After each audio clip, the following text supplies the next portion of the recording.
क्या आपने सोचा है कि जिस तकनीक का इस्तेमाल हम ईमेल लिखने के लिए कर रहे थे, वही अब युद्ध के मैदान में मौत का सौदागर बन रही है? हम बात कर रहे हैं एआई की। जी हां, जिसका इस्तेमाल आप इंस्टा के कैप्शन के लिए कर रहे होंगे, वो अब युद्ध की पटकथा लिख रहा।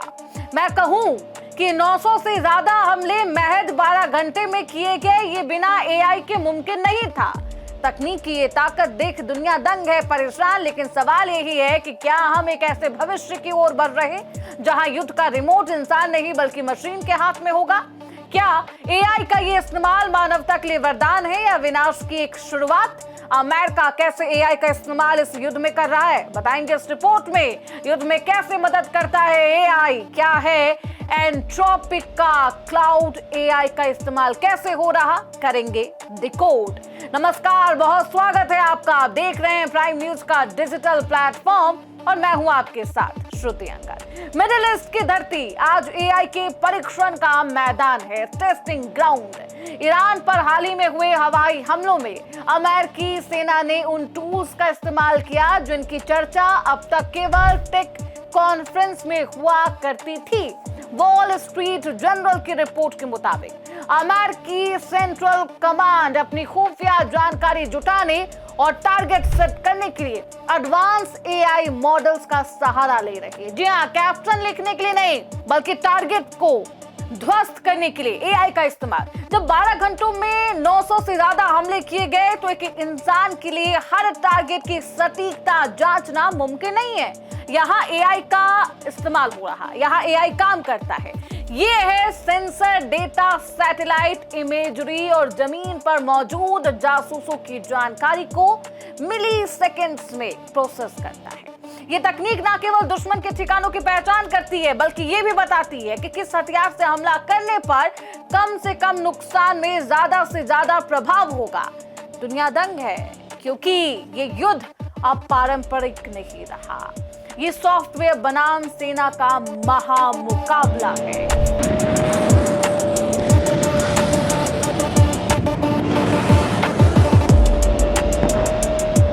चलिए अब बात करते हैं एंथ्रोपिक एआई और क्लाउड एआई का विवाद क्या है। इस पूरे घटनाक्रम में और इस घटनाक्रम के पूरे केंद्र में सबसे ज्यादा नाम एक चर्चा में है एंथ्रोपिक और उसका एआई मॉडल क्लाउड।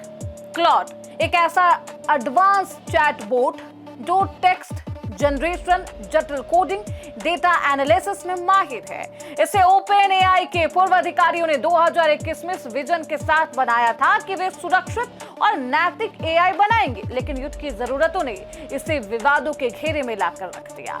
रिपोर्ट के अनुसार पेंटागन और एंथ्रोपिक के बीच लंबे समय से खींचतान चल रही थी। अमेरिकी राष्ट्रपति ट्रंप ने हाल ही में कुछ वजहों का हवाला देते हुए सरकारी एजेंसियों को एंथ्रोपिक के साथ काम करने का आदेश दिया था और फिर उस काम को बंद भी करवा दिया।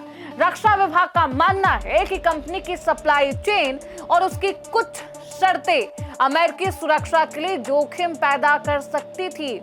फिर भी जमीनी हकीकत यह है कि अमेरिकी कमांड्स अभी भी क्लाउड का इस्तेमाल इंटेलिजेंस असेसमेंट और युद्ध के सिमुलेशन यानी कि नकली युद्धाभ्यास के लिए कर रहे हैं। अब सोचिए, एआई का इस्तेमाल हो रहा है, क्या ये नैतिकता है?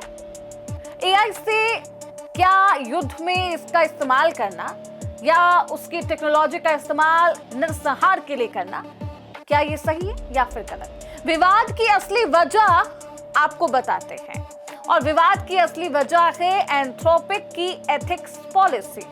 कंपनी ने अमेरिका रक्षा विभाग के सामने ये शर्त रखी कि उसके एआई टूल्स का इस्तेमाल घातक सैन्य ऑपरेशंस या सीधे तौर पर आप यूं कह लीजिए किसी के जान लेने के लिए नहीं किया जाना चाहिए। एंथ्रोपिक सेफ एआई का पक्षधर रहा। इसके विपरीत पेंटागन चाहता था कि एक बार कॉन्ट्रैक्ट होने के बाद सेना को उस टूल को हर कानूनी स्थिति में इस्तेमाल करने की छूट मिल जाए। ट्रंप चाहते थे कि सीधे तौर पर दुश्मन को निशाना बनाना भी इस एआई में शामिल हो। सेना एआई को एक हथियार की तरह इस्तेमाल करना चाहती थी, अमेरिकी सेना, जबकि कंपनी इसे केवल एक सहायक के तौर पर रखना चाहती थी और दिखाना चाहती थी। इसी वैचारिक मतभेद के कारण कई कॉन्ट्रैक्ट्स रद्द हुए, लेकिन तकनीक की उपयोगिता इतनी ज्यादा है कि इसे पूरी तरह हटाना नामुमकिन सा हो गया अमेरिका के लिए। अमेरिका अब इसी का इस्तेमाल कर रहा है, रिपोर्ट ये बताते हैं। ट्रंप प्रशासन, मस्क और भविष्य के विकल्प क्या है? एंथ्रोपिक पर बैन के बाद अब अमेरिका के रक्षा गलियारों में नए समीकरण बन रहे। ट्रंप प्रशासन ने स्पष्ट कर दिया कि सेना से मौजूदा एआई सिस्टम को हटाने में कम से कम 6 महीना लगेंगे। ये प्रक्रिया बहुत पेचीदा है, जटिल है, क्योंकि पैलेंटियर जैसी दिग्गज डेटा माइनिंग कंपनियां भी इसी तकनीक का इस्तेमाल करती है और सैन्य डेटा को प्रोसेस करती है। विकल्प के तौर पर अब पेंटागन ने एलॉन मस्क की कंपनी XAI, OpenAI के साथ हाथ मिलाया। ये कंपनी अब क्लासिफाइड सेटिंग्स में सेना और के साथ मिलकर काम कर रही है। एलन मस्क जो पहले एआई के खतरों पर चेतावनी देते रहते थे, ज्ञान देते थे, अब उनकी तकनीकी अमेरिकी रक्षा तंत्र का मुख्य हिस्सा है। ये बदलाव बताता है कि आने वाले समय में युद्ध के मैदान में सिलिकॉन वैली का दबदबा और भी बढ़ने वाला है, यानी कि एआई का इस्तेमाल होगा। अब वेनेजुएला में एआई ने किस तरीके से गुप्त इतिहास रचा, वो समझिए, फिर आपको बताएंगे युद्ध में एआई का इंपैक्ट क्या है। सिर्फ ईरान या इजराइल ही नहीं, एआई की ताकत का ट्रेलर वेनेजुएला में भी देखने को मिला। एक बेहद गुप्त ऑपरेशन में वेनेजुएला के राष्ट्रपति निकोलस मादुरो की गतिविधियों को ट्रैक किया गया, उन्हें गिरफ्तार किया गया। बंधक बनाने की योजना एआई के इस्तेमाल से बनाई गई थी।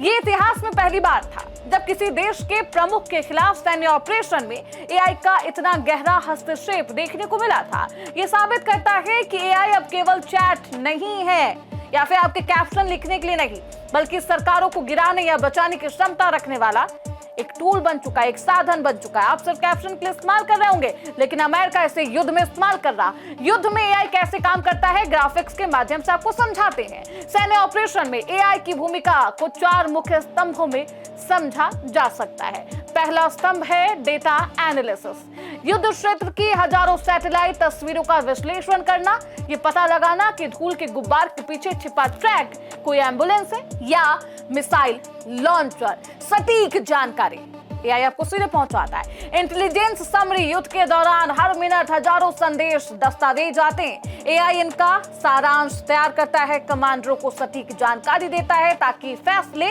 तेजी से लिए जा सके, डिसाइड आप बहुत आराम से कर सके। लॉजिस्टिक्स, हजारों सैनिक हथियारों को कब, कहां, कैसे पहुंचाना है, इसका सटीक प्रबंधन एआई के बिना असंभव है।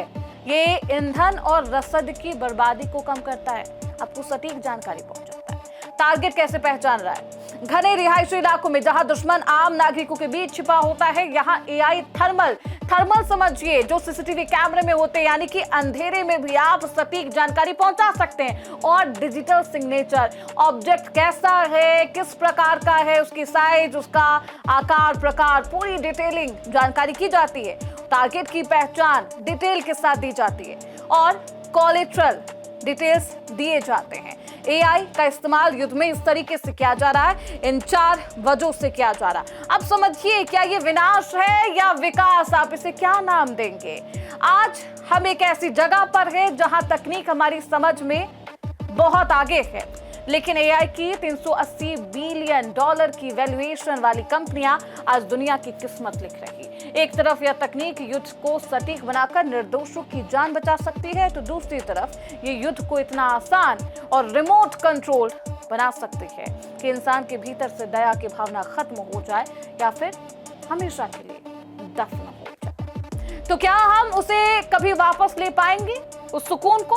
ईरान, इजराइल और अमेरिका के बीच चल रही एआई वॉर केवल जमीन जीतने की जंग नहीं, बल्कि भविष्य की उस सत्ता को हथियाने की भी रेस है जहां डेटा एक हथियार है। एआई का इस्तेमाल मानवता के लिए वरदान या विनाश या फिर विकास, आप खुद तय करें। फिलहाल के लिए मुझे दीजिए इजाजत, देखते रहिए प्राइम न्यूज का डिजिटल प्लेटफॉर्म।